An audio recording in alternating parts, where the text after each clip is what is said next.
Assalamualaikum warahmatullahi wabarakatuh. Perkenalkan, saya Rahma Maulidia dengan nomor BP 1910543005, mata kuliah Ekonomi Kependudukan dengan dosen pengampu Ibu Ratih Ramadhani SE MSE. Baiklah, kali ini saya akan membahas materi dengan topik Human Capital Schooling yang judulnya Upaya Membangun Sekolah Berasrama Berkualitas untuk Mencetak Human Capital dan Social Capital. Yang pertama, pendahuluan. Lembaga pendidikan memiliki peran penting dalam membangun bangsa, terutama dalam aspek peningkatan dan pembentukan kualitas sumber daya manusia. Pendidikan adalah investasi yang paling umum untuk meningkatkan pengetahuan dan keterampilan serta sikap individu. Semakin tinggi pendidikan seseorang, maka akan semakin terbuka terhadap pengalaman baru. Semakin kuat cakrawala berpikir untuk meningkatkan kemampuan. Hal ini sebenarnya menciptakan nilai tambah ekonomi yang cukup besar. Menurut Ma'arif tahun 2014 memaparkan sebagai proses belajar. Pendidikan harus mampu menghasilkan individu dan masyarakat religius yang secara personal memiliki integritas dan kecerdasan. Sebagai proses ekonomi, pendidikan merupakan suatu investasi yang dalam tingkat tertentu harus memberi keuntungan. Sebagai proses sosial budaya, pendidikan merupakan bagian integral dari proses sosial budaya yang berlangsung terus tanpa akhir. Pada sosial kapital terkait erat dengan peningkatan human kapital, dan melalui sosial kapital dapat memperkuat pertumbuhan ekonomi, menurut WQ tahun 2015. Oleh karena itu, penting untuk berusaha meningkatkan modal sosial oleh lembaga pendidikan terutama pada bidang budaya, etika, dan moral yang bermuara pada kepercayaan. Karena adanya keniscayaan, hasil interaksi pembentukan modal manusia dengan modal sosial dapat memperkuat pertumbuhan ekonomi.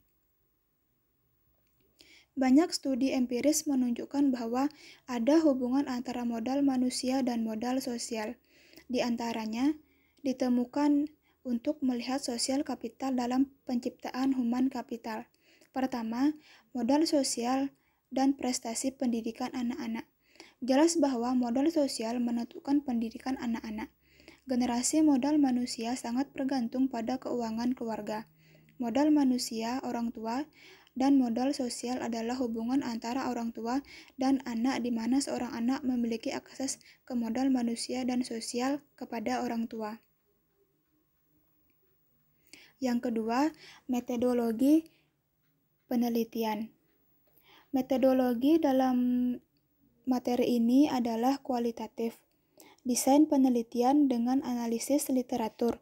Analisis data didasarkan pada analisis dari berbagai sumber menggunakan metode konten dan analisis deskriptif. Hasil dan pembahasan kajian.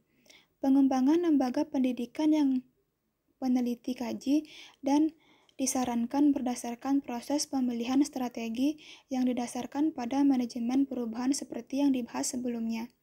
Dalam mengembangkan lembaga pendidikan pada program, target langkah kerja harus mendukung pada strategi.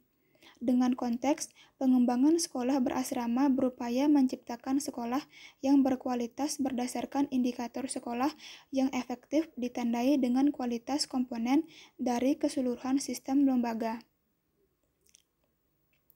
Yang terakhir, kesimpulan. Pengembangan lembaga pendidikan berasrama memerlukan manajemen strategi yang mampu mengendalikan outcome secara efektif dan efisien.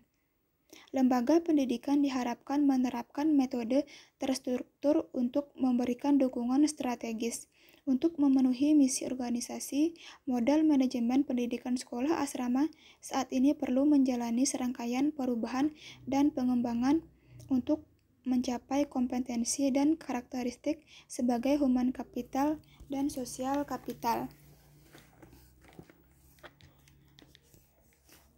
Temuan kajian ini. 1.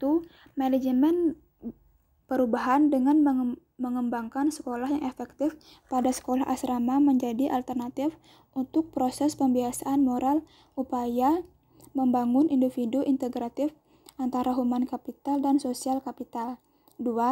Mengoptimalkan manajemen berbasis sekolah melalui partisipasi semua elemen sekolah, masyarakat, dan pemerintah. Ketiga, membangun sistem pendukung dalam merintis manajemen pengetahuan serta menggunakan alat yang tepat untuk integrasi proses manajemen strategis dalam menilai kelembagaan dan harapannya di masa depan. Baiklah, hanya itu yang dapat saya sampaikan. Semoga bermanfaat. Wassalamualaikum warahmatullahi wabarakatuh.